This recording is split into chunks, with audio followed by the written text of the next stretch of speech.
അഭിപ്രായമാണ് പുറത്തുനിന്ന് എല്ലാവരും കേട്ടിട്ടുള്ളത്. ഹാപ്പിയാണ് കാര്യത്തിൽ. പിന്നെ ഇതിന്റെ സബ്ജക്റ്റ് എന്ന് പറയുന്ന ഒരു ഫാമിലി ത്രില്ലറാണ്. ത്രില്ലറിനകത്ത് ഞാൻ പറഞ്ഞിട്ടുള്ള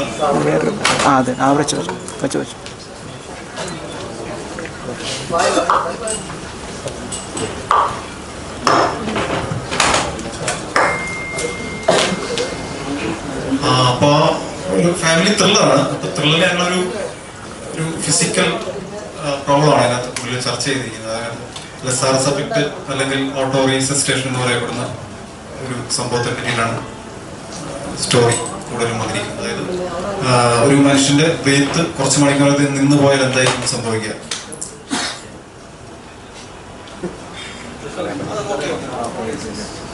അപ്പൊ അതാണ് നമ്മുടെ കഥ എന്ന് പറഞ്ഞു കഴിഞ്ഞാൽ. അതായത് മരിച്ചു എന്ന് കരുതി ഒരാളെ അടക്കിന് ശേഷം കുറച്ച് മണിക്കൂർ കഴിഞ്ഞിട്ട് പുള്ളിക്ക് ജീവൻ തരും. അതാണ് ശരിക്കും പറഞ്ഞാൽ ഈ കഥയുടെ ഒരു ഉള്ളടക്കം, ത്രെഡ് എന്ന് പറഞ്ഞു കഴിഞ്ഞാൽ. പിന്നെ അതുമായിട്ട് നടക്കുന്ന കുറച്ച് കോൺഫ്ലിക്റ്റുകളാണ് ശരിക്കും സിനിമ. ഇതാണ് അതിനെപ്പറ്റി കൂടുതൽ പറയാനുള്ളത്.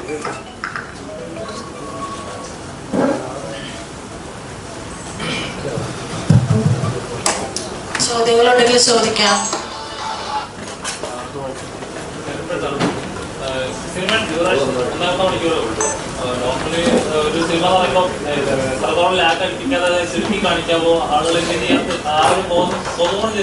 അതെ അതെ, ഞങ്ങൾ തന്നെ ചെയ്തതാണ്.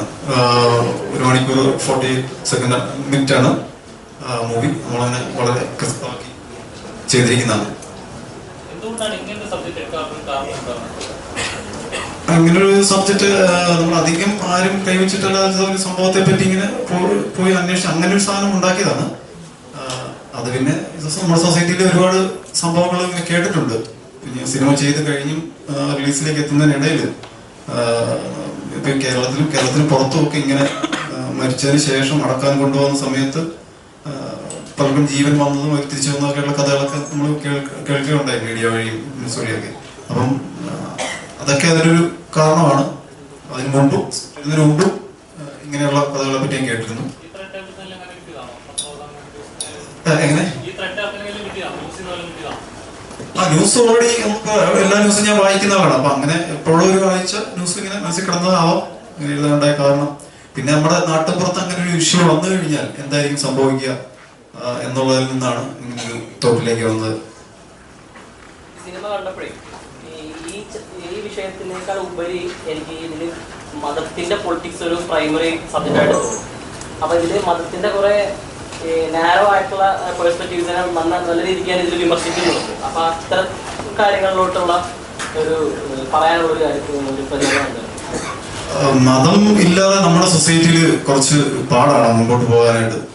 അപ്പം ഞാനങ്ങനെ അത് കട്ടയ്ക്ക് മതത്തിൽ നിൽക്കുന്ന ഒരാളല്ല. എങ്കിൽ കൂടി മുന്നോട്ട് പോകുമ്പോൾ അത് ഒരു ഫാക്റ്റാണ്. ജീവിച്ചു പോകാൻ വേണ്ടി അത് നമുക്ക് ആവശ്യമാണ്. ചില ഘട്ടങ്ങളൊക്കെ അത് ആവശ്യമായിട്ട് വരും. ഒരു നാട്ടിൻപുറത്ത് ഇങ്ങനൊരു സംഭവം നടക്കുമ്പോൾ ഓട്ടോമാറ്റിക്കായിട്ട് അങ്ങനെ ഒരു ഇഷ്യൂസ് ഓട്ടോമാറ്റിക്കായിട്ട് അതിലേക്ക് വന്ന് ചേരും. അപ്പൊ അതാണ് അങ്ങനെ ആ ഒരു ഇതിലേക്ക് ട്രാവൽ ചെയ്യാൻ കാരണം. സ്ത്രീകളുടെ പള്ളി പ്രവേശനത്തിന്റെ കാര്യം അടക്കമുള്ള കാര്യങ്ങൾ നല്ല രീതിയിൽ വിമർശിക്കുന്നുണ്ട്. അപ്പൊ ഇത്തരത്തിൽ ചെയ്യുമ്പോൾ ഇത് ഹൈലി സെൻസിറ്റീവ് ആയിട്ടുള്ള കാര്യങ്ങളാകുമ്പോൾ എന്തെങ്കിലും തരത്തിലുള്ള വെല്ലുവിളി നേരിടാൻ സാധ്യതയുണ്ട്.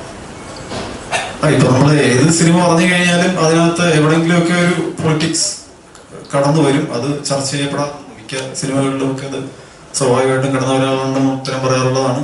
ചില ഉത്തരങ്ങൾ അത് ഭയങ്കര വിവാദമാവും, ചിലത് ഓട്ടോമാറ്റിക്കായിട്ട് തള്ളിക്കളയും. ഇവിടെയും അത് ഓട്ടോമാറ്റിക്കായിട്ട് ഇങ്ങനെ കയറി വന്നതാണ്. നമ്മുടെ വിശ്വാസത്തിലൊക്കെ ചിലപ്പോൾ അങ്ങനെ ഒരു ചോദ്യം ചെയ്യലൊക്കെ ഉണ്ടാകാറുള്ളതാണ്, കണ്ടിട്ടുണ്ട്. അപ്പൊ അതാണ് അവിടെയും അങ്ങനെ ഒരു സീൻ കടന്നു.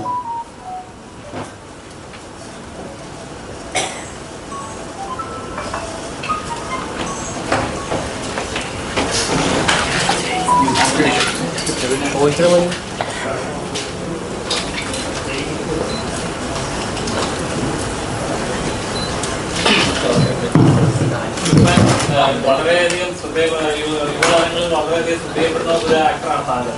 ഒരു ആക്ഷൻ നായകൻ എന്ന് തന്നെ വേണമെങ്കിൽ വിളിക്കാൻ പറ്റും. ഒരു ആളാണ് താങ്കൾ. അപ്പോൾ ഇങ്ങനൊരു സിനിമ ഇങ്ങനെ സത്യത്തിൽ വന്നപ്പോൾ മനസ്സിലായ പ്രശ്നമാണ്. ആ ഒരു ടൈറ്റിൽ ബ്രേക്ക് ചെയ്യാമെന്ന് ഒരു കഥാപാത്രം ചെയ്ത് ഇതാണോ ഇതുണ്ടാകും. അങ്ങനെ ഒരു ആക്ഷൻ സ്റ്റാർ എന്ന് പറഞ്ഞ ടൈറ്റിൽ വെക്കാൻ അങ്ങനെ ഞാൻ അതല്ല, ഞാൻ ആസ് എൻ ആക്ടർ ഒരു ആക്ടർ എന്നുള്ള രീതിയിൽ തന്നെ അറിയാനാണ് താല്പര്യം. അപ്പോൾ ആസ് എൻ ആക്ടർ ഒരു ഇങ്ങനെ ഒരു സബ്ജക്ട് വന്നപ്പോൾ ഈ ഒരു കണ്ടന്റ് ഭയങ്കര അപ്പീലിംഗ് ആയി തോന്നി. ആദ്യം നമ്മൾ ഈ കോണ്ടന്റാണ് നമസ്കാരം ഫോൺ വിളിച്ച് പറയണത് ഇങ്ങനെ ഒരു. അപ്പൊ ഞാൻ ചോദിച്ചു ഞാനാണോ അമ്മരിക്കുന്നത്, അതാണ് ഞാൻ ആദ്യം ചോദിച്ചത്. ഓക്കെ, അങ്ങനെയാണെങ്കിൽ നമ്മളതിനെ എക്സ്പീരിയൻസ് ചെയ്യാത്ത, നമുക്ക് ആരോട് ചോദിക്കാൻ പറ്റില്ല എങ്ങനെ ഉണ്ടോ മരിച്ചു കഴിഞ്ഞാൽ ഒന്നും ചോദിക്കാൻ പറ്റില്ല. അപ്പൊ അത് നമ്മൾ തന്നെ ഉണ്ടാക്കുന്ന ഒരു പരിപാടിയാണല്ലോ. അപ്പൊ അത് ഭയങ്കര ഇൻട്രസ്റ്റിംഗ് ആയി തോന്നി. അങ്ങനെ പെർഫോം ചെയ്യാന്നുള്ളൊരു സാധനം ഉണ്ടല്ലോ, അത് കിട്ടിയപ്പോ ആസ് എൻ ആക്ടർ ഭയങ്കര സന്തോഷം. അങ്ങനെയാണ് ആ ഈ സിനിമയിലൂടെ എത്തുന്നത്. നോർമലി ഇപ്പൊ നമ്മുടെ പ്രത്യേകിച്ച് നമ്മുടെ കേരളത്തിൽ ജാതിയുടെ മാത്രമേ പേരിൽ ഒരുപാട് ലഹളകൾ നടക്കാറുണ്ട്. ഒന്ന് പറഞ്ഞ നാട്ടിലെ കത്തികുത്ത നടത്തുന്ന ഒരു സംസ്ഥാനം കൂടെയാണ്. ശരിക്കും പറഞ്ഞാൽ ഈ ഒരു വ്യവസ്ഥ മാറേണ്ട സമയമായിരിക്കും. മനുഷ്യൻ എന്നുള്ളതാണ് കൺസിഡർ ചെയ്യേണ്ടത്, ജാതിയല്ല മതമല്ലാതെ കൺസിഡർ ചെയ്യേണ്ടത് ഒരു വ്യവസ്ഥ വരുന്ന സമയം കഴിഞ്ഞിട്ട്. ഇത് നേരത്തെ പറഞ്ഞ പോലെ ഡയറക്ടർ പറഞ്ഞ പോലെ നമ്മുടെ ലൈഫിൽ ഇതെല്ലാം കണക്റ്റഡാണ്. ജാതി, മതം, പൊളിറ്റിക്സ് എല്ലാം കണക്റ്റഡാണ്. അല്ലാതെ മനുഷ്യർ ജീവിക്കാൻ പറ്റില്ല. ഇതെല്ലാം കണക്റ്റായി കിടക്കുന്നുണ്ട്. അപ്പൊ എനിക്ക് തോന്നുന്നു പണ്ടത്തെക്കാളും കുറഞ്ഞു വരുന്നുണ്ട് ഇപ്പോൾ. അതായത് ഈ ജനറേഷന്റെ വ്യത്യാസം അനുസരിച്ചിട്ട് ഒരുപാട് ചേഞ്ച് ആയി വന്നിട്ടുണ്ട്. താമസിക്കുന്നത് പറയുന്നത് തന്നെയാണ് എൻ്റെ വിശ്വാസം.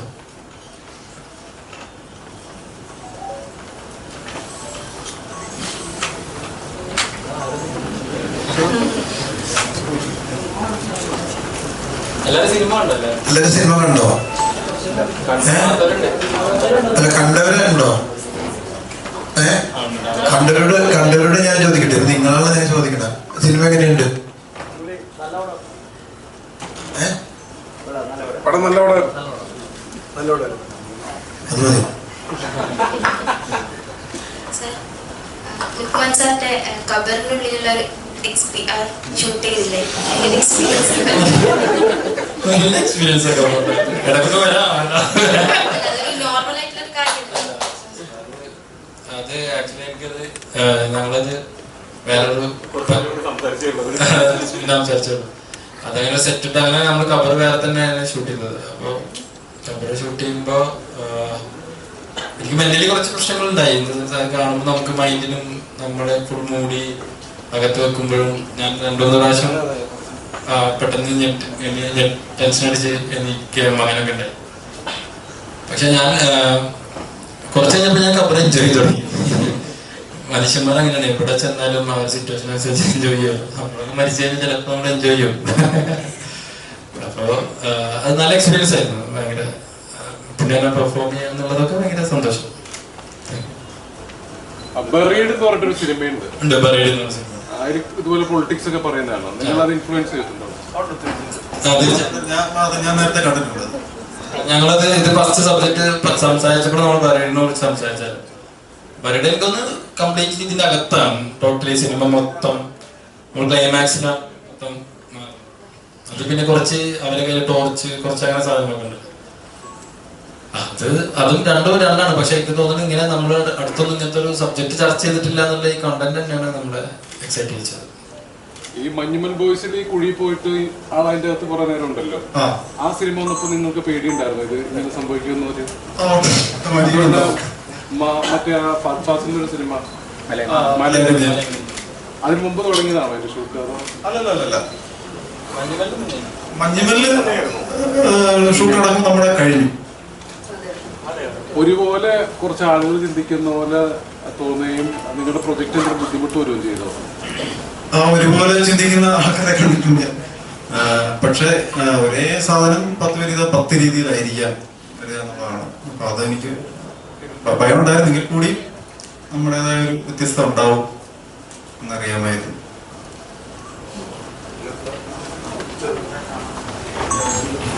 നോർമലി ഇപ്പൊ എടുക്കുന്ന മിക്ക കഥകളുടെ ഒരു പ്രത്യേകത ആയിട്ടുള്ളത് ഇപ്പൊ പെരുമാനിയാണെങ്കിലും ചില കാര്യങ്ങൾ നമ്മൾ നോർമലി ചിന്തിക്കുമ്പോൾ കിട്ടാത്ത കുറെ കാര്യങ്ങളുമായിട്ടുള്ള കണക്ട് ചെയ്തിട്ടുള്ള സിനിമകളാണ് കുറെ ചെയ്തിട്ടുണ്ട്. ഇതിങ്ങനെ സെലക്ട് ചെയ്യുമ്പോൾ അങ്ങനെ തോന്നിയിട്ടുണ്ടോ? ഇങ്ങനെ വരുന്നല്ലോ, എനിക്ക് ഇങ്ങനെ വരുന്നല്ലോ എന്ന് ചിന്തിച്ചിട്ടുണ്ടോ? അല്ല, അങ്ങനല്ല. ചില സിനിമകൾ നമുക്കിങ്ങനെ നമ്മൾ സ്ഥിരം കാണാത്ത ടൈപ്പ് ഓഫ് ടോക്സുകൾ ഉണ്ടാവും.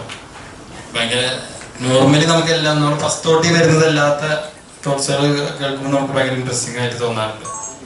പിന്നെ ഇതിനൊക്കെ അപ്പുറം ഞാൻ വന്ന സ്ഥലം, എൻ്റെ ചുറ്റുള്ള ആളുകൾ, എൻ്റെ ചുറ്റുള്ള ഡയറക്ടേഴ്സ്, അവരെല്ലാം എന്നെ പിക്ക് ചെയ്യുന്നു, അവരൊക്കെ അങ്ങനെ ചിന്തിക്കുന്ന ആളുകളാവുന്നു എന്നുള്ളതാണ് ഞാൻ അത്ര സിനിമയുടെ ഭാഗമാവുന്നത്. ഞാൻ മാക്സിമം ഈ സിനിമ ചെയ്യാം അങ്ങനെ ഉദ്ദേശിച്ച് ചെയ്യുന്നതല്ല, ഡയറക്ടേഴ്സ് തന്നെ ചൂസ് ചെയ്യുന്നത് തന്നെയാണ്. അതെൻ്റെ ഒരു ലക്ക് അല്ലെങ്കിൽ അനുഗ്രഹം എന്നൊക്കെ നമ്മൾ പറയും.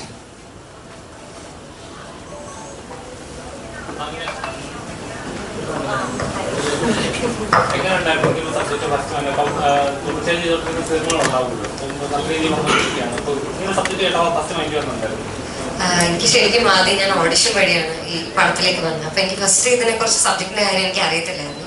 അതിനുശേഷം ഓഡിഷനിൽ സെലക്ട് ആയി കഴിഞ്ഞതിന് ശേഷമാണ് എൻ്റെ അടുത്ത് സബ്ജക്റ്റിന്റെ കാര്യം പറയുന്നത്. അപ്പൊ എനിക്ക് സത്യമായിട്ടും തോന്നിയത് ഭയങ്കര ഡിഫറെന്റ് ആയിട്ടുള്ള സംഭവമാണ്. ഇത് ചെയ്താൽ നല്ലതായിരിക്കും എന്ന് എനിക്ക് ഫീൽ ചെയ്തു. ബിക്കോസ് ശരിക്കും നമ്മുടെ പെർസ്പെക്റ്റീവ് ചേഞ്ച് ചെയ്യാൻ കഴിയുന്ന ഒരു സബ്ജക്റ്റാണ്. ചില ആൾക്കാർ പല രീതിയിലും ചിന്തിക്കും. ഓരോ ആൾക്കാർക്കും ഓരോ രീതിയിലായിരിക്കും സെയിം സാധനം ഇമ്പാക്ട് ചെയ്യുന്നത്. അപ്പോൾ എനിക്ക് തോന്നുന്നു ആൾക്കാരുടെ ഔട്ട്ലുക്ക് മാറ്റാൻ നല്ല പൊട്ടൻഷ്യൽ ഉള്ള ഒരു പവർഫുൾ സബ്ജക്റ്റ് ആണെന്നാണ് എനിക്ക് ഫീൽ ചെയ്തത്. സോ സന്തോഷം, ചെയ്യാൻ പറ്റിയാൽ സന്തോഷം, ഭാഗമാകാൻ പറ്റിയാൽ അത് തന്നെയാണ്.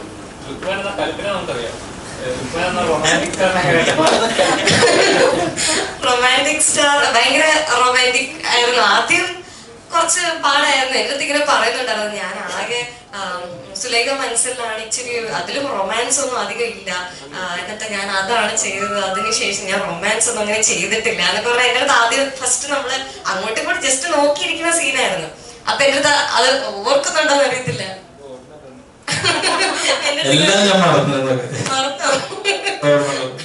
അപ്പൊ എൻ്റെ അടുത്ത് ഇങ്ങനെ പറഞ്ഞിട്ടുണ്ടായിരുന്നു. അപ്പൊ ഞാൻ പറഞ്ഞു ആന്നും കുഴപ്പമില്ല, അത് സെറ്റ് ആക്കാം, നമ്മള് കുറച്ചു നേരം അങ്ങോട്ട് നോക്കിയിരുന്നാൽ മതി പറഞ്ഞിട്ട് നമ്മള അങ്ങനെ സിങ്ക് ആയി. ആദ്യം പുള്ളി ഇങ്ങനെ പറഞ്ഞിട്ടുണ്ടായിരുന്നു. പിന്നെ ഒന്നും പറയണ്ട, നമ്മുടെ അടുത്ത് നമ്മളെല്ലാം ചെയ്തോളും, എല്ലാം സെറ്റ് ആയി, സിങ്ക് ആയി. അപ്പൊ അങ്ങനെയായിരുന്നു, നല്ലായിരുന്നു. It was nice working with ലുക്കും, നല്ലായിരുന്നു.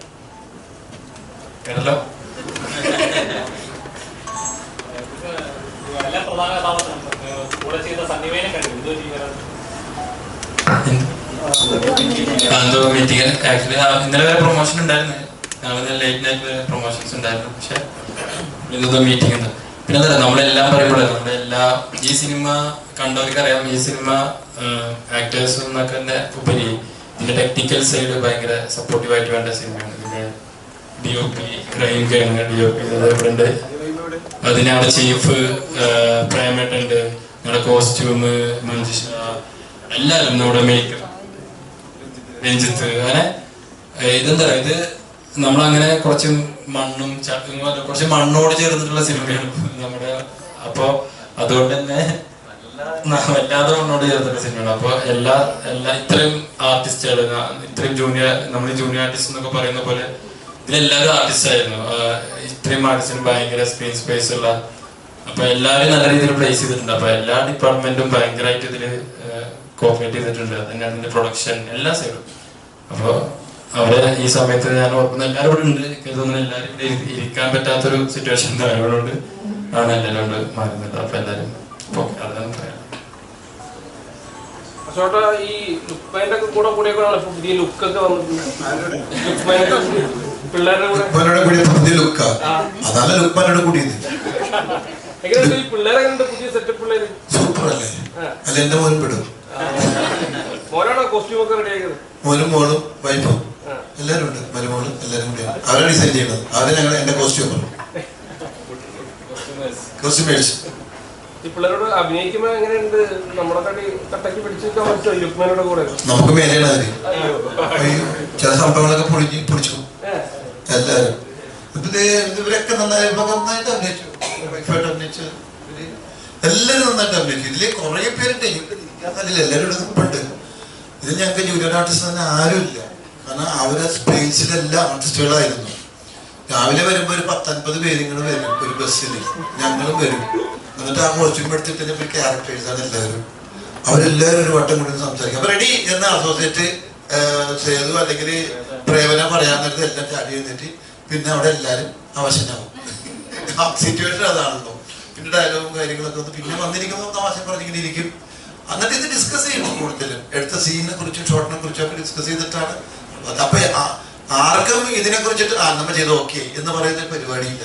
ഞാനടക്കം എല്ലാവരും അങ്ങോട്ടും ഞാൻ ചോദിച്ചിട്ടുണ്ട് ഇവർ എങ്ങനെ ഓക്കെയാണ്. ഞാൻ ഇപ്പോഴും അഭിനയിക്കുന്ന പടങ്ങളിൽ ചോദിക്കുന്നുണ്ട്, യൂത്തിന്റെ പടങ്ങളിൽ, എടാ ഓക്കെ അല്ലെങ്കിൽ പറയണോട്ടാ. കാരണം നമ്മൾ കരുതുന്ന പോലെ അല്ല, അവരുടെ ചിന്ത ഒക്കെ വേറെ ലെവലിലാണ്. നമ്മൾ ചെയ്തുകൊണ്ടിരിക്കുന്ന സാധനത്തെക്കാളും മേലെ അവർ ചിന്തിക്കുകയാണെങ്കിൽ നമുക്ക് അതിൻ്റെ ഒപ്പം എത്തണം. നമ്മൾ അതിനിവരെ കൂടെ അഭിനയിച്ചാലേ പറ്റുള്ളൂ. ചേട്ടാ അപ്പഴേ കഴിഞ്ഞ ദിവസം സെലിംകുമാറായിട്ടൊരു കാര്യം പറഞ്ഞു. അതായത് ഇപ്പോൾ കോമഡി സിനിമകൾ ഭയങ്കര കുറവാണ്, മൊബൈൽ നോക്കി ചിരിക്കേണ്ടി വരികയാണ്, അനുഭവങ്ങൾ കുറവാണ് ആളുകൾക്ക്, അതുകൊണ്ടാണ് കോമഡി സിനിമകൾ ഉണ്ടാകാത്തതെന്ന്. താങ്കളിപ്പോൾ സീരിയസ് സിനിമകളാണല്ലോ ചെയ്യുന്നത്, അതിനെപ്പറ്റി എന്താ അഭിപ്രായം? ഞാൻ സീരിയസ് സിനിമ ചെയ്യുന്നത് എൻ്റെ കുഴപ്പം കൊണ്ടല്ല, കോമഡി സിനിമ വരാത്തതുകൊണ്ടാണ്. എന്നെ തേടി വരുന്നില്ല. എനിക്ക് അനുഭവം ഉണ്ട് എൻ്റെ ജീവിതത്തിൽ ഒരുപാട് തമാശകൾ. ഞാൻ ഒരു സ്പേസ് കിട്ട ഇവരോട് ചോദിച്ചറിയാം, ചോദിച്ചു ഇവർ ഇരിക്കുന്നവർ ഒരു സ്പേസ് ചെറിയ കേട്ടിട്ട് അപ്പം ഞാൻ തമാശ അതിന് ഉണ്ടാക്കാൻ നോക്കും. അത് എൻ്റെ കുഴപ്പം കൊണ്ടല്ല. എന്നോട് എനിക്ക് തോന്നുന്നത് ഈ ഒരു ഏറ്റവും കുറഞ്ഞത് ഒരു 50 സ്ക്രിപ്റ്റെങ്കിലും ഞാൻ കേട്ടിട്ടുണ്ട്. കുറഞ്ഞതാണത്. തമാശ സിനിമകൾ എന്ന് പറഞ്ഞ് കഥ പറഞ്ഞ കൂട്ടത്തിൽ ഒരു 50 നിങ്ങൾ ഏറ്റവും കുറഞ്ഞത് ഞാൻ കേട്ടിട്ടുണ്ട്. എനിക്കൊരു വർക്കൗട്ടായില്ല. അതത്ര നമ്മുടെ സുഖമാകുന്നില്ല. അപ്പൊ നല്ല കോമഡി സിനിമകൾ ഉണ്ടാക്കാൻ കഴിവുണ്ടെങ്കിൽ ഇപ്പോഴും സ്പേസ് ഉണ്ട് അതിന്. അത് ഉണ്ടാക്കണമെങ്കിൽ പണിയാ. എന്നോട് വലിയ ഡയറക്ടർ എന്നോട് ചോദിച്ചു, അത്ര എക്സ്പീരിയൻസ് ഉള്ളതല്ല, എന്നാലും വലിയൊരു ഡയറക്ടർ, നല്ലൊരു പടം ഇറങ്ങാൻ വേണ്ട ആ ഡയറക്ടർ എന്നോട് ചോദിച്ചാൽ പഞ്ചാബി ന്യൂസ് എങ്ങനെ ഉണ്ടാക്കിയെന്ന്. അപ്പൊ അത് അവർക്കല്ലേ അറിയാൻ പറ്റില്ല, എനിക്കറിയാൻ പറ്റില്ലല്ലോ. അപ്പൊ എന്ന് പറയുന്ന പോലെ അതിനെ കുറിച്ചിട്ട് ഇറങ്ങാൻ അത് ചെയ്യാൻ വലിയ ബുദ്ധിമുട്ടാണ്. കോമഡി അഭിനയിക്കാൻ മാത്രമല്ല അത് എടുക്കാൻ വളരെ ബുദ്ധിമുട്ടാണ്. അന്നേരം പറ്റും ചെയ്യാമായിരിക്കും, അങ്ങനെയൊക്കെ ചിലപ്പോൾ തോന്നുന്നത്. പക്ഷെ ഇതിനെല്ലാവരും പേനയെ കൂടി സാധനം വന്നാലേ പേപ്പറിലേക്ക് വന്നാലേ നടക്കുള്ളൂ. അത് ഇറങ്ങും വരും, തമാശ വരും.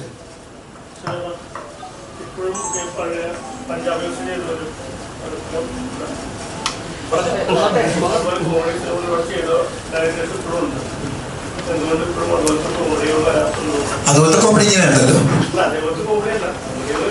അല്ല, കോമഡികൾക്ക് ഈ പറഞ്ഞ കാലഘട്ടം അനുസരിച്ച് ഇപ്പൊ അടൂർ ബാസി സാറ് ചെയ്ത കോമഡി അല്ലല്ലോ ഇപ്പൊ ഞങ്ങൾ ചെയ്ത കോമഡിക്ക് വ്യത്യാസങ്ങൾ വന്നു തുടങ്ങിയിട്ടുണ്ട്. അപ്പൊ അതുപോലെ എഴുതി വരണം, അല്ലെങ്കിൽ അതുപോലെ കണ്ടന്റ് ഉണ്ടാവണം, അതുപോലെ സീൻസ് ഉണ്ടാവണം, ക്യാരക്ടർ ഉണ്ടാവണം. ഇതൊക്കെ വരണം എന്നുണ്ടെങ്കിൽ കുത്തിയിരുന്ന് ഇത് ആലോചിച്ച് ഉണ്ടാക്കണമെങ്കിൽ ഇച്ചിരി പണിയാണ്. അങ്ങനത്തെ വരാത്തതുകൊണ്ടാണ് ഞാൻ പറഞ്ഞത് കുറേ സ്ക്രിപ്റ്റ് ഞാൻ കേട്ടിട്ട് ഇത് കിട്ടിയിട്ടില്ലെന്ന് പറഞ്ഞത്. അപ്പൊ അതുകൊണ്ടായിരിക്കും ചിലപ്പോൾ ഒരു തമാശ സിനിമ ചെയ്യാൻ പേടിക്കുന്നത്. ഒരു തമാശ സിനിമ എന്ന് രോമാഞ്ചം എന്ന് പറയുന്ന പടം ഞാൻ കുറെ കാലം കഴിഞ്ഞിട്ട് കണ്ടതാണ്. നീ ഭയങ്കരമായിട്ട് ചിരിക്കാൻ പറ്റി തിയേറ്ററിലത്. കാരണം ഭയങ്കര അടിപൊളി കോമഡി ഒന്നുമില്ല, പക്ഷെ റിയാക്ഷൻ വെച്ചിട്ട് ഡയറക്ടർ റിയാക്ഷൻ വെച്ച് വർക്ക് ചെയ്തത്. എല്ലാ ക്യാരക്ടേഴ്സും എല്ലാം പുതിയ ആൾക്കാരായിരുന്നു. അവരെ കാണാത്ത ഫേസ്, ന്യൂ ഫേസ് ആയിരുന്നു കുറെ പേര്. അവരുടെ റിയാക്ഷൻസ് ഗംഭീരമായിരുന്നു. ഏറ്റവും കൂടുതൽ റിയാക്ഷൻ വെച്ച് വർക്ക് ചെയ്ത സിനിമയാണെന്ന് തോന്നി കോമഡി സിനിമയിൽ ഈ രോമാഞ്ചം. അപ്പൊ അതുപോലെ ഭയങ്കര ബുദ്ധിമുട്ടുള്ള ഒരു സംഭവമാണ് ഈ തമാശ പടം. അത് എഴുതി എടുക്കാൻ വലിയ ബുദ്ധിമുട്ട് തന്നെ. അതുപോലത്തെ വരുമ്പോൾ നല്ല പ്രതീക്ഷയുണ്ട്. ഏത് ആ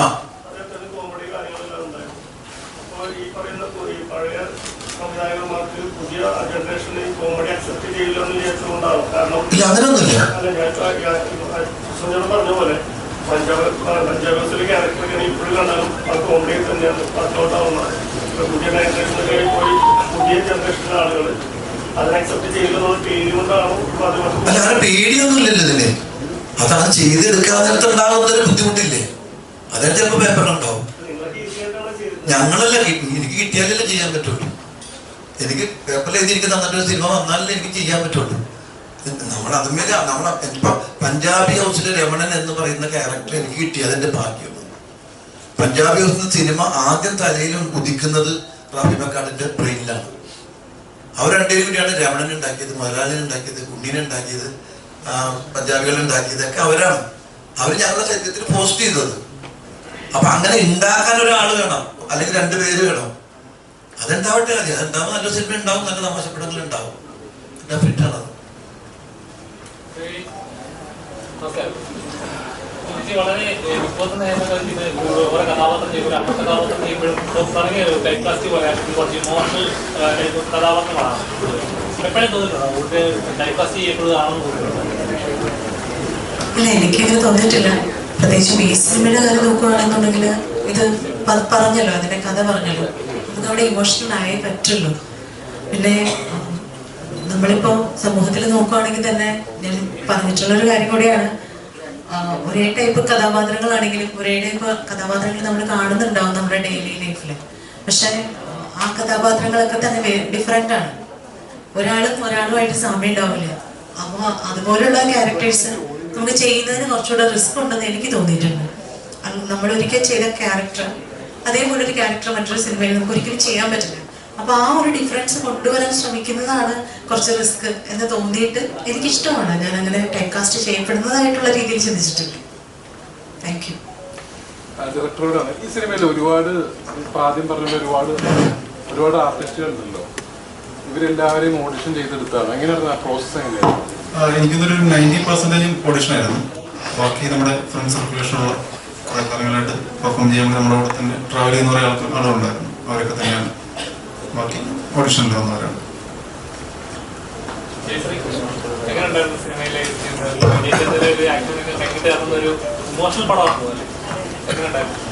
ഇമോഷണൽ ക്യാരക്ടർ ഇപ്പോൾ പറയുന്നത് അത്രയും കൂടുതൽ ഇമോഷൻസ് ആണുള്ളത്.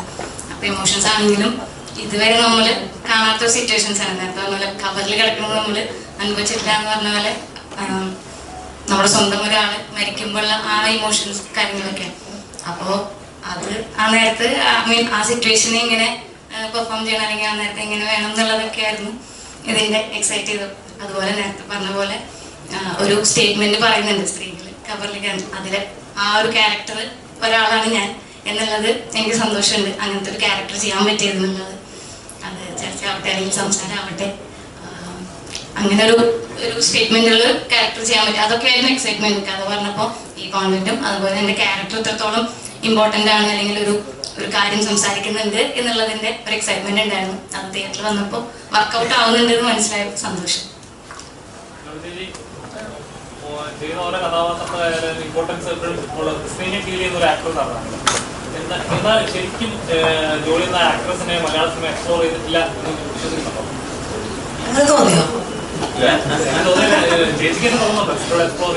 അല്ല, അത് നമുക്കെപ്പോഴും അങ്ങനെയല്ല. ഒരു ആർട്ടിസ്റ്റ് എന്നുള്ള രീതിയിൽ ഇതെല്ലാം ചെയ്യേണ്ടത് പോരാ എന്നുള്ളൊരു ആർത്തി ഉണ്ടാവുള്ളില്ല. അത് തീർച്ചയായിട്ടും ഉണ്ട്. എനിക്ക് ഇത്രമാത്രം ചെയ്താൽ പോരാ എന്നുള്ളത്.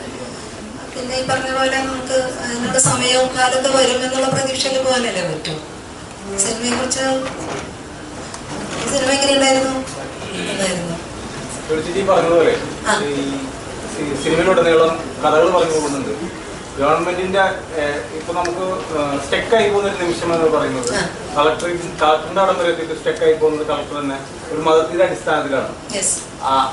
അതിനുപരി കൂട്ടുകാരനെ ജീവൻ രക്ഷിക്കാൻ വേണ്ടിയിട്ട് കൂട്ടുകാരൻ വന്നപ്പോഴും അവിടെ മതത്തിന്റെ മതം വരുമ്പോൾ അവരും സ്റ്റെക്കായി പോവുകയാണ്. അപ്പോൾ വേറൊരു മതബന്ധം വേറൊരു മതത്തിൽപ്പെട്ടൊരു വ്യക്തി മറ്റു മതസ്ഥരോട് ഇതിനെപ്പറ്റി സംസാരിക്കുന്നത് സൊസൈറ്റിനെ ബാധിക്കുന്നില്ല. പല രീതിയിൽ ഏതെങ്കിലും രീതിയിൽ ബാധിക്കുന്നുണ്ടോ? സ്റ്റെക്കായി പോകുന്നുണ്ടോ വെച്ചാൽ ഞാൻ പറയുന്നത്, നമ്മളിപ്പോ ജീവിക്കുന്ന കേരളം മാത്രമല്ല ഇന്ത്യ എന്ന് പറഞ്ഞൊരു പൊളിറ്റിക്കൽ കോണ്ടെക്സ്റ്റിൽ നോക്കിക്കഴിഞ്ഞാൽ അങ്ങനെ ഒരു ഭയം ഉണ്ടോ എന്നുള്ളതാണ്. സത്യത്തിലുണ്ടെന്ന് തന്നെയാണ്. ഞാൻ തുറന്നു പറയുമ്പോൾ മതം എന്ന് പറഞ്ഞ ഒരു ഐഡന്റിറ്റിയിൽ ജീവിക്കാൻ ഭയപ്പെടുന്ന മനുഷ്യരായി നമ്മൾ മാറുന്നുണ്ട്. അതായത് മതത്തിന് പുറത്ത് മനുഷ്യരെയും ജീവിതത്തെ നോക്കി കാണുന്ന മനുഷ്യർക്ക് അത് വലിയ സഫോക്കേഷൻ ഉണ്ടാക്കുന്നുണ്ട്. അപ്പൊ ഞാൻ ആസ് എ പ്രേക്ഷക, ഈ സിനിമയുടെ അഭിനേതാവ് എന്നുള്ള രീതിയിലല്ല, ഞാനൊരു വ്യൂവറായിട്ട് ഇന്ന് കാണുമ്പോൾ എനിക്ക് അതിനകത്ത് തോന്നിയൊരു സന്തോഷം എന്താന്ന് വെച്ചാൽ, നമ്മൾ മനുഷ്യൻ എന്ന് പറഞ്ഞ ഒരു ജീവി എവിടെയും ഒരു വിശ്വാസത്തിന്റെ പുറത്തോ പ്രത്യയശാസ്ത്രത്തിന്റെ പുറത്തോ എവിടെയും കുടുങ്ങി കിടക്കാൻ പാടില്ല. അതിന് സിസ്റ്റം എങ്ങനെയാണ് സപ്പോർട്ട് ചെയ്യേണ്ടത്? സിസ്റ്റം സപ്പോർട്ട് ചെയ്തില്ലെങ്കിൽ വ്യക്തിയുടെ ധാർമ്മികത എങ്ങനെ ഉയർന്നു പ്രവർത്തിക്കണം? അതിന്റെ ഒരു ഉദാഹരണമാണ് ആ പോലീസ് ഉദ്യോഗസ്ഥൻ. അയാളുടെ ധാർമ്മികതയാണ് അവിടെ ഉയർന്ന് പ്രവർത്തിച്ചത്. അതുപോലെ മനുഷ്യരെപ്പോഴും വളരെ, അതുകൊണ്ടാണ് മോബ് ലിഞ്ചിങ് ഉണ്ടാകുന്നത്. ഇതൊന്നും മോശം മനുഷ്യരായിട്ടല്ല, പക്ഷെ അതിനകത്ത് നമ്മൾ കുടുങ്ങിക്കെടുക്കുക, ആ വിശ്വാസത്തിൽ കുടുങ്ങിക്കെടുക്കുക. അപ്പോ ഞാൻ പറഞ്ഞാൽ നമ്മൾ കുറച്ച് പുറകോട്ട് പോകണമെങ്കിൽ സദ്യ അനുഷ്ഠിക്കുമ്പോൾ ഈ അച്ഛനോ ആങ്ങളേക്കോ ആ കുടുംബക്കാർക്കോ ആ മോളോട് ഇഷ്ടമില്ലാഞ്ഞിട്ടല്ല, വിശ്വാസമാണ് അവരെ കൊണ്ടത് ചെയ്യിക്കുന്നത് അല്ലെ. അപ്പൊ ഇതിന്റെ തോട്ട് പ്രോസസ്സിൽ മാറ്റി കൊടുക്കുക എന്നുള്ളതും കൂടിയാണ് നല്ല വിശ്വാസി ചെയ്യേണ്ടത്. അതല്ലാതെ മതം ഉണ്ടാവാൻ പാടില്ല, വിശ്വാസം ഉണ്ടാവാൻ പാടില്ല എന്നല്ല. മറിച്ച് ഇത് എങ്ങനെയാണ് പ്രോഗ്രസീവായിട്ട് ഒരു സമൂഹത്തിന് കുറച്ചുകൂടി മനുഷ്യത്വപരമായിട്ട് മുന്നോട്ട് കൊണ്ടുപോകാൻ എന്തൊക്കെ എലമെന്റ് വേണമെന്നുള്ളത്. അപ്പൊ അങ്ങനെ നോക്കുമ്പോൾ എനിക്ക് തോന്നി ഈ സിനിമ അങ്ങനെ കുറേ കാഴ്ചകളിൽ സട്ടിലായിട്ട് പറഞ്ഞു വെക്കുന്നുണ്ട്, ലൗഡല്ല. അതെനിക്കാണ് നമുക്കത് ഒരു വായനയും കൂടെ പോയി കഴിഞ്ഞാൽ അങ്ങനത്തെ ഒരുപാട് എലമെന്റ്സ് മനുഷ്യരിലൂടെ തന്നെ പറയാൻ ശ്രമിച്ചിട്ടുണ്ട്. സൗഹൃദങ്ങളുണ്ട്, ഇനി കുടുംബം എന്ന് പറഞ്ഞത്. വേറെ ഒന്ന് എനിക്ക് പ്രത്യേകം എടുത്ത് പറയുന്നത്, ഇന്നത്തെ ഒരു ഇസ്ലാമോഫോബിയ നിലനിൽക്കുന്ന ഒരു സൊസൈറ്റിയിൽ ഇരുന്നിട്ട് ഒരു മുസ്ലിം കുടുംബം എന്തും കൂടിയാണെന്നത് പറഞ്ഞു വെക്കുന്നുണ്ട്. എനിക്കത് ഭയങ്കര ഒരു ഹ്യൂജ് റെസ്പെക്റ്റ് ഉണ്ട് കേട്ടോ നവാസിനോട്. കാരണം കളിയും ചിരിയും ഒരു സമാനതയുള്ള ഭാര്യയും ഭർത്താവും മക്കളും ഒന്നിച്ച് ആ ഒരു കുടുംബകാര്യങ്ങൾ സംസാരിക്കുന്ന, ലൈവായിട്ട് തമാശ പറയുന്ന, ടീസ് ചെയ്യുന്ന അങ്ങനെ ഒരു കുടുംബാന്തരീക്ഷം കൂടെ ഉണ്ട്. വേറെ അല്ല, പ്രൊജക്ഷൻ വേറെ ആണെങ്കിലും ഇതും കൂടെ ഉണ്ടെന്ന് പറയാൻ സാധിച്ചതിൽ എനിക്ക് ഭയങ്കര സന്തോഷം തോന്നുന്നുണ്ട്. Thank you. മതമാണോ മനുഷ്യനാണോ എന്ന് ചോദിച്ചാൽ മതം എന്ന് പറയേണ്ട ഒരു അവസ്ഥയിലേക്ക് പോന്നുകൊണ്ടിരിക്കുന്നത്. കാരണം നേരത്തെ ഒരു അപകടം ഉണ്ടാകുമ്പോൾ കൈ ഓർക്കാനായിട്ട് എല്ലായിടത്തും നിന്ന് വരും. ഇന്ന് അങ്ങനത്തെ ഒരു സ്ഥിതിയിലാണോ ജീവിക്കുന്നത്? മതമോ മനുഷ്യനെന്ന് ചോദിച്ചാൽ അത് മനുഷ്യന്റെ ഒരു നിസ്സഹായതയാണ്. കാരണം മതത്തിനുണ്ടായിരുന്ന ഒരു കൗൺസിലിംഗ് റോൾ ഉണ്ട് ഒരു കാലത്ത്. മനുഷ്യനെ സംബന്ധിച്ച് മതം അവന്റെ ഒരു ആശ്വാസത്തിന് വേണ്ടിയായിരുന്നു. മറിച്ച് ഇന്ന് പൊളിറ്റിക്കൽ റിലീജിയൻ ഡെവലപ്പ് ചെയ്തപ്പോൾ ലോകമെമ്പാട്, അത് ഇന്ത്യയുടെ കേരളത്തിന്റെ പ്രശ്നം, ലോകം മൊത്തെടുത്താല് കെയോസ് ഉണ്ടാക്കുന്നത് അതിന്റെ തന്നെ. അതിനെന്താന്ന് വെച്ചാൽ നമ്മളേതുപോലുള്ള മനുഷ്യരെ അതിന് ടൂളാക്കാൻ പറ്റുന്നുണ്ട്, സാധാരണ മനുഷ്യരെ അതിന് ടൂളാക്കാൻ പറ്റുന്നുണ്ട്. അതാണ് അവരുടെ മിടുക്ക്. ആ മിടുക്കിനെ നമ്മൾ തിരിച്ചറിഞ്ഞ് ജീവിക്കാനുള്ള ഒരു ശ്രമം ഉണ്ടാകുമ്പോൾ മേ ബി ഇതല്ലാത്ത ഒരു ജീവിതമൊക്കെ നമുക്ക് സാധ്യമാകും. അല്ലാതെ മതത്തെ നമുക്ക് നിരോധിക്കാൻ പറ്റില്ലല്ലോ. ഡാഫിനോടാണ് ഈ ഇന്റർവ്യൂ പഞ്ച് വന്ന സമയത്ത് മുൻഗണനക്കിന്റെ ഒരു സൗണ്ട് വരുന്നുണ്ട്. അതെന്താണ് അത് ഉദ്ദേശിക്കുന്നത് പറയാമോ? ആ ഒരു തോട്ട്സിലേക്ക് വന്ന കാര്യം. അത് പുള്ളി പണ്ടെപ്പോഴോ പഠിച്ച കാര്യം മനസ്സിൽ വെറുതെ കിടന്ന് പുള്ളി അവിടെ ആലോചിക്കുന്നതാണ്. അവിടെ കണ്ണില് കുറച്ച് ലൈറ്റും കാര്യങ്ങളൊക്കെ നമ്മൾ കാണിക്കുന്നുണ്ടല്ലോ. അതൊക്കെ ശരിക്കും പറഞ്ഞു കഴിഞ്ഞാൽ മറ്റേ ശ്വാസം കിട്ടാൻ പറ്റാത്തൊരു സാഹചര്യം വരുമ്പം ഓട്ടോമാറ്റിക്കായിട്ട് നമ്മൾ വേറൊരു വേൾഡിലേക്ക് മൈൻഡ് സഞ്ചരിച്ചു തുടങ്ങും. നമ്മൾ DMD ബ്രെയിനിൽ DMD അടിക്കുക എന്നൊക്കെ പറയുന്ന നമ്മളൊരു സംഭവമുണ്ട്. അത് കഴിഞ്ഞാൽ പിന്നെ നെക്സ്റ്റ് ഡെത്ത് ആകുക എന്നുള്ളൊരു പരിപാടിയാണ്. അതാണ് ആ കണ്ണിൽ അങ്ങനെ ഒരു സംഭവങ്ങളൊക്കെ നമ്മൾ കാണിച്ചിരിക്കുന്നത്. പക്ഷെ അങ്ങനെ ശ്വാസം കിട്ടാതെ വരുന്നിടത്താണ് പിന്നെ ആ ഇന്റർവെല്ലിലേക്ക് എത്തുന്നത്. അതാണ് അങ്ങനെ കൊടുത്തിരിക്കുന്നത്. അപ്പം നമുക്ക് അവിടെ എന്ത് വേണമെങ്കിലും ചിന്തിക്കാം. നമ്മൾ ചെറുപ്പത്തിൽ കേട്ട കഥകൾ, പഠിച്ചത്, മറ്റുള്ളവർ നമുക്ക് പറഞ്ഞു തന്ന വിഷയങ്ങൾ, അതൊക്കെ അവിടെ നമുക്ക് കടന്നു വരും മനസ്സിൽ. അതാണ് അവിടെ അങ്ങനെ ഒരു സംഭവം കൊടുത്തിരിക്കുന്നത്. ഈ സിനിമയിലൂടെ പറഞ്ഞിട്ടും പറയാത്ത എന്താണെന്ന് പറയാം. പറഞ്ഞിട്ടും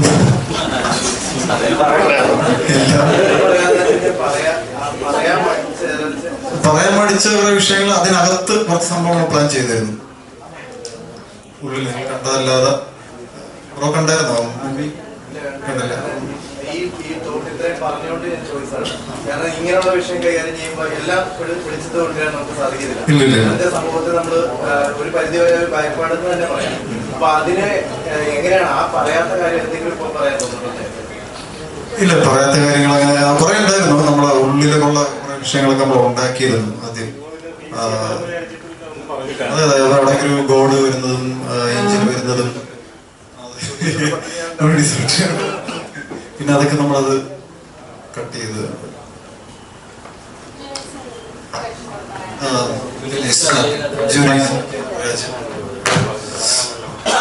ആക്ച്വലി ഇവർ രണ്ടുപേരും നമ്മുടെ കൂടെ പ്രൊഫഷണലായിട്ട് ട്രാവൽ ചെയ്യുന്നവരാണ്. കുറച്ച് ഈ മൂവിയിൽ കുറെ നല്ല ക്യാരക്ടർ രണ്ടുപേരും ചെയ്തിട്ടുണ്ട്. പിന്നെ അദ്ദേഹം ക്യൂവിലൊക്കെ ഉണ്ടായിരുന്നു, കുറെ പടങ്ങൾ ഉണ്ടായിരുന്നു. അജയ് ഉണ്ട്, കുറെ മൂവികൾ ഇപ്പം സേതുപതി സാറിനോട് അഭിനയിച്ചിട്ടിരിക്കുകയാണ് തമിഴിൽ ഒരു വൻ ക്യാരക്ടറൊക്കെ ആയിട്ട്. പ്ലീസ്.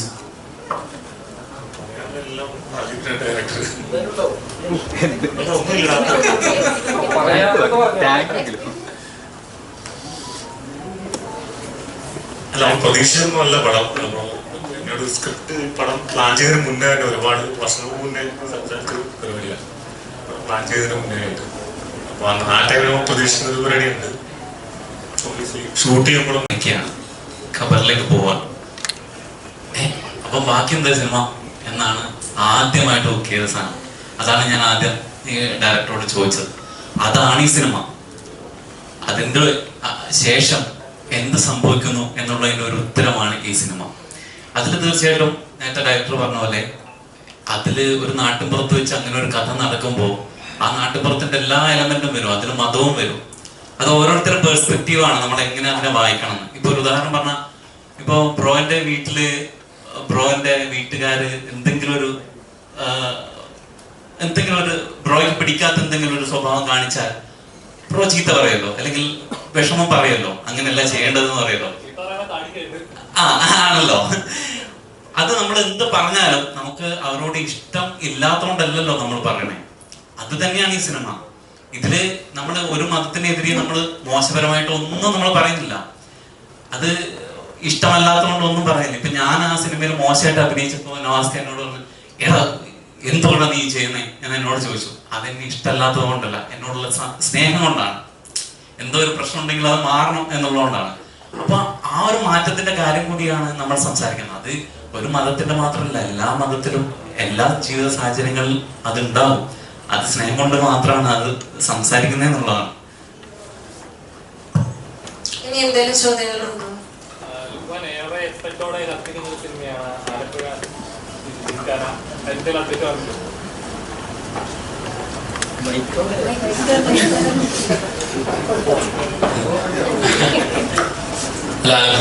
ഷൂട്ട് കഴിഞ്ഞു, ഡബ് കഴിഞ്ഞു, അതിന്റെ എഡിറ്റ് നടന്നുകൊണ്ടിരിക്കുന്നു. അതിന്റെ അപ്ഡേറ്റ്സ് ഒക്കെ വരും. എനിക്ക് തോന്നുന്നു നെക്സ്റ്റ് ഇയർ റിലീസ് ഉള്ളൂ, മാർച്ച് ഏപ്രിൽ ആ ടൈമിലാണ്. ഉണ്ടാവും എന്തായാലും, ചെറിയ രീതിയിലൊക്കെ ഒരു പുറപ്പാവും. ഒരു പള്ളി പെരുന്നാളെങ്കിലും ഉണ്ടാവും.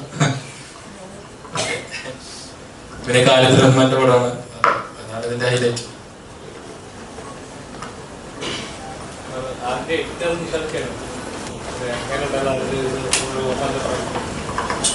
അത് അങ്ങനെ ഓർമ്മ പറയാനുള്ള ബന്ധമല്ല, ഞങ്ങൾ ഒരുമിച്ചുള്ള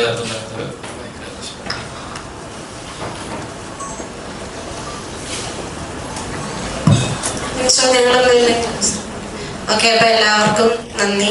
സിനിമ കാണാത്തവരെല്ലാവരും സിനിമ തിയേറ്ററിൽ പോയി തന്നെ കാണുക, വിജയിപ്പിക്കുക, എല്ലാ സപ്പോർട്ടും ഉണ്ടാവുക.